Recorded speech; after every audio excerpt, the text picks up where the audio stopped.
नमस्कार सर। नमस्कार। क्या शुभ नाम है जी आप जी का? फतेह सिंह दास। सर कहाँ से आए हैं आप? मध्य प्रदेश, गांव मांजूरखेड़, तहसील कोरबा, जिला विदिशा। सर परमसंत सतगुरु रामपाल जी महाराज की शरण माने से पहले आप कौन सी भक्ति करते थे? शिव जी की करते थे। तो जो आप शिव जी की भक्ति करते थे उससे क्या लाभ मिलता था आपको?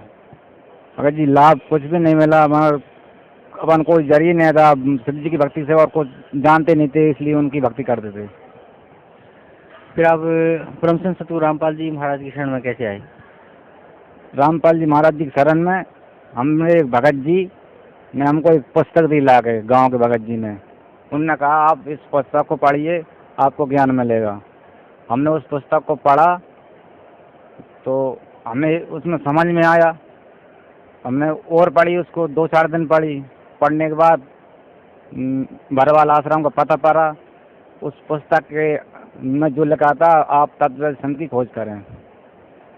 हम तत्व की खोज करने लगे। हमें जो पता नहीं था कि महाराज जी तत्वदर्शी संत हैं। इसके बाद हमने भगत जी एक बार जहाँ फिर गए, फिरने के बाद उनने हमसे कहा आप हमारे साथ बरवाला चलिए, सतलोक आश्रम में आपको तत्वदर्शी संत जी से आप मिलाएंगे। हम जहाँ पे आए तो हकीकत में ही हमें समझ में आया तत्वदर्शी संत हैं। हमने नाम उपदेश लिया। इसके बाद गांव चले गए। सर परमसंत सतगुरु रामपाल जी महाराज से नाम उपदेश लेने के बाद आपको क्या लाभ मिला?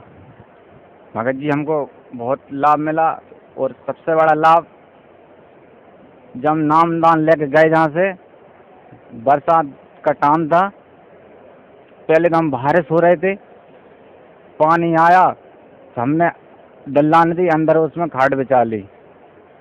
तो उस पर खपरे चढ़े हुए थे और आधी थोड़ी से उसमें पन्नी चढ़ा दी थी हमने। सुबह रात में वो दिल्लान गिरी 12 के बाद। तो मुझे ऐसा लगा जैसे काल अपने लेने को आया है। वो वहाँ से घबराहट हुई और मैं वहीं में दब गया। और हमारी भगवती जी भी साथ थी, और एक छोटी गुड़िया थी हमारी, वे दोनों रोने लगी। अब क्या होगा, पंजाब में कैसे हिटेंगे, तो पंजाब में फंस गए। हमारे पिताजी नहीं थे, हमने उनको फोन लगाया, वहीं से डरे डरे। हमें लगी मगी कुछ नहीं है, सेपरेट बच गए हम। हमने फ़ोन लगाया तो कह रहे आप ठीक हो? कहीं ठीक है। मैंने कि अपनी गाड़ी रखी थी हमारी, वो दब गई केली वहाँ पे। कह रहे ठीक है। हम पड़ोस में से निकल गए। वहाँ से मुझे डर लगा, काल ऐसा लगा मुझे जैसे काल मुझे खाने के लिए आया और मुझे देख रहा है। मुँह से वहाँ ठहरा नहीं गया, और वहाँ से निकल कर मैं चला गया।